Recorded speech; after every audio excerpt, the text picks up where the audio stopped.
Bonjour, dans cette vidéo, nous allons voir l'importance de l'utilisation des échéances.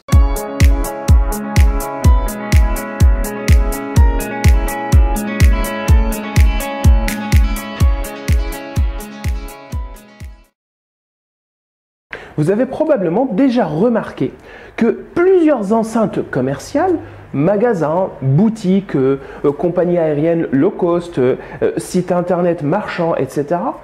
proposent fréquemment des offres promotionnelles qui sont, comme par hasard, à durée limitée.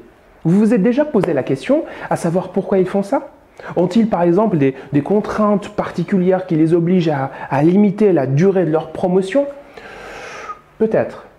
Mais généralement, ce n'est pas le cas. En effet, plusieurs études ont montré que, de manière totalement irrationnelle, on accepte plus facilement une offre quand elle est accompagnée d'une date limite. Ce phénomène s'explique principalement par la valeur que nous accordons à la possibilité de faire des choix.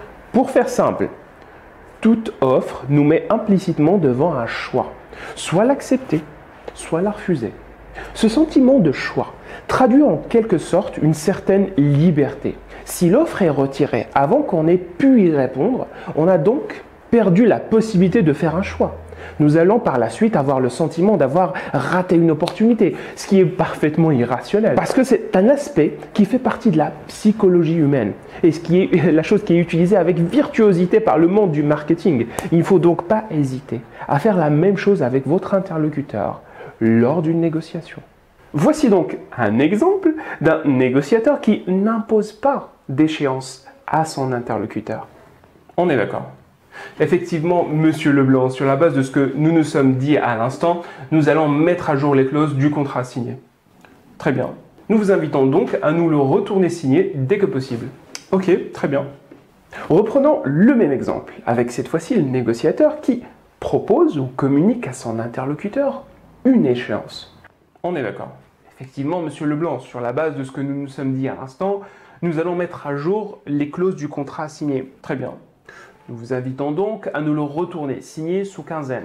Passé ce délai, je ne peux malheureusement pas maintenir les clauses avantageuses, à savoir la remise de 10% sur la première année et les frais de dossier offerts. Entendu, vous aurez ma réponse d'ici la fin de semaine. Très bien. Merci d'avoir suivi cette vidéo. Si ce que je vous ai présenté vous a plu, n'hésitez pas à le mettre en pratique, à mettre en pratique le ou les conseils qui vous ont semblé les plus pertinents. Et sinon, si vous avez quelques points d'amélioration à me proposer ou des critiques constructives, n'hésitez pas à me les laisser en commentaire. D'ici là, je vous dis à très bientôt avec une nouvelle vidéo.